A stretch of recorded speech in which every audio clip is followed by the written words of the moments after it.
Zarek is a great mob to test out your various play styles because he's up all the time. He respawns automatically on the hour. He's a long fight, for me anyways. Takes me about 20 minutes with no ADPS moloing him. In this case, I have fought Zarek 4 times recently. Twice with an earth pet and twice with the water pet. I successfully killed him 3 times. 1 time I got distracted and my water pet died.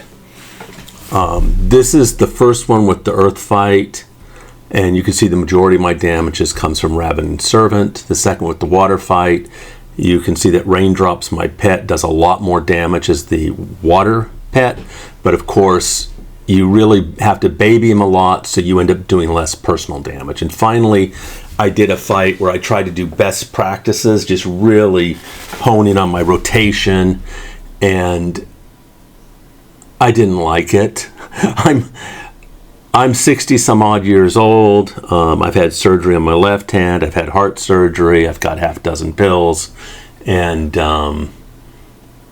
I guess I'm not as Twitch friendly at getting everything just perfect.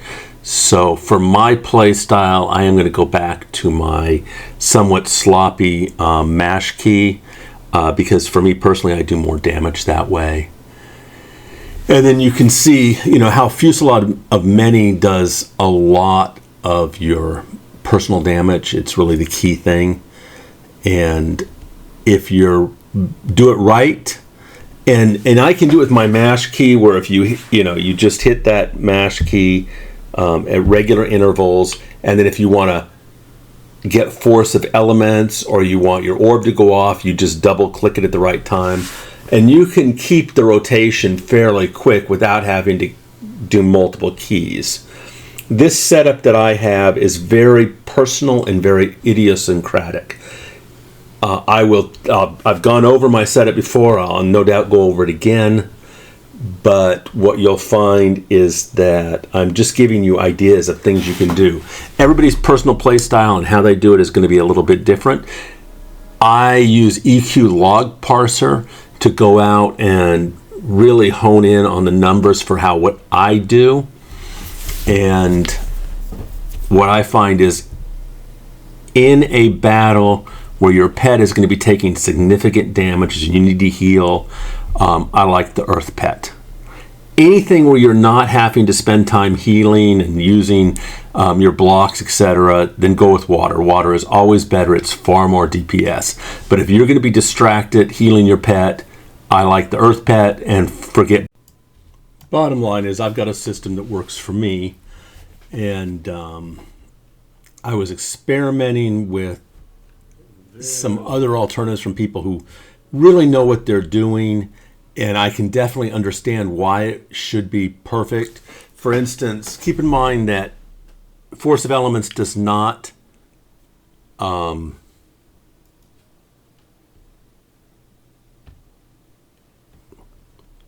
consume a charge from your improved twin cast, ITC, whereas Orb does consume a charge. So in best practices, you don't want to be casting Orb when you have ITC up, and I can usually avoid that by just hitting my spam button after the global cooldown takes place. You also want to do Ravening Servant and then cast of Many, because that does your most damage, and that's your best spell to synergize your nukes with. So that's, Ravening Servant of Many. That's the rotation you want. There are ways to make sure that always stays in place, so-called best practices, but I would rather risk occasionally consuming a charge of synergy with another spell and just keep my mash routine fairly simplistic. So again, for me, that works. And again, this is grouping. Rating is a little different. I don't have any ADPS up here, and I think the penalties for getting off rotation when you don't have when you have ADPS will be more significant. This is a fun mob. It is a 20-minute fight, 30 minutes if I'm slow. I will talk to you guys later.